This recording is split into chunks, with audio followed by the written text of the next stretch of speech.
People often think that the Blazers are a bottom of the barrel team with questionable talent, coaching, and little future potential in the NBA. But actually, the Blazers have some of the most talent, depth, and promise of any young core in the league. After all, what really sets them apart from teams like the Oklahoma City Thunder, San Antonio Spurs, or Houston Rockets?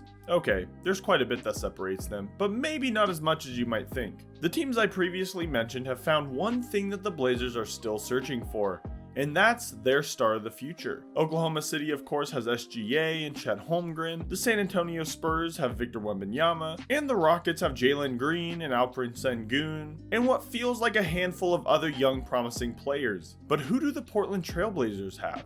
Well, Scoot Henderson is the first and most obvious player that comes to mind when you think about future stars in Portland. Many people, including myself, have high hopes that Scoot will develop into the versatile, athletic, and multi-time all-star that we believe he can become. But we have to ask ourselves, is that realistic?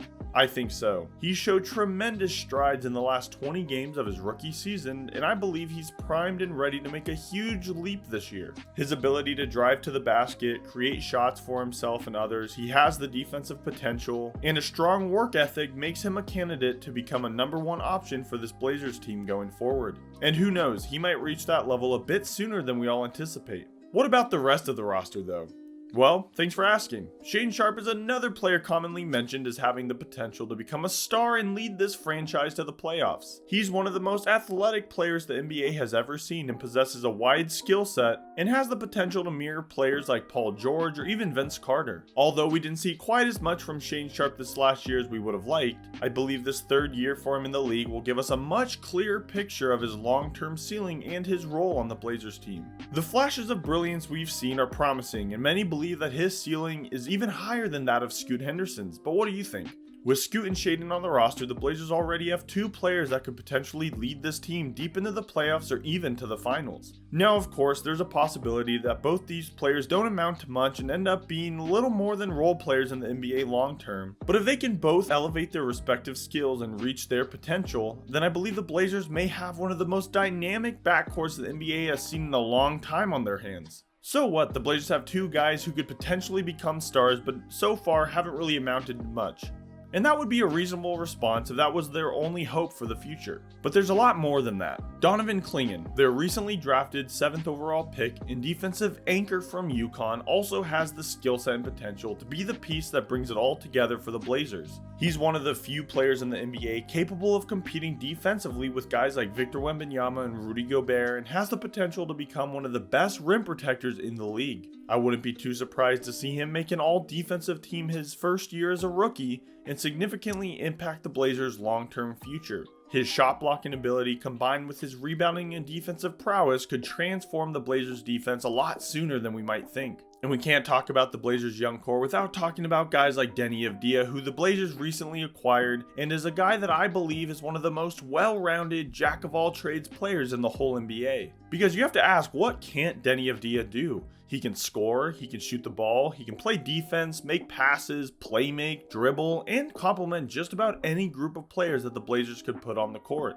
He's 23 years old and makes a strong case to have one of the best value contracts in the whole league. And the Blazers have been missing a true starting small forward that they can rely on since their run to the Western Conference Finals in 2019. And so having a guy like Deni Avdija on a team-friendly contract who can fulfill multiple roles is like striking gold. Portland is bound to see significant benefits from him in the coming seasons, and I think this year might just prove a lot of fans wrong. But when discussing young cores, we have to talk about depth. Some teams may have their star talent, but do they have the players who complement each other's weaknesses and help elevate the overall ceiling of the team? I believe the San Antonio Spurs fall into this. They have their star in Victor Wembanyama, but don't really have proper depth around him to bring their team to the next level, as they have guys like Devin Vassell, Keldon Johnson, and even Blazers legend Zach Collins, and those guys are all great, but are they enough to complement the young core that's currently being built around Victor Wembanyama and Stephon Castle? Again, those players are great, but I don't think they're enough to take this team to the next level, and those are guys that likely won't be on the team when they're ready to compete in a few years. The Blazers, however, don't have this problem. They have their talent of the future with the players that I just mentioned, but they also have the depth to complement them.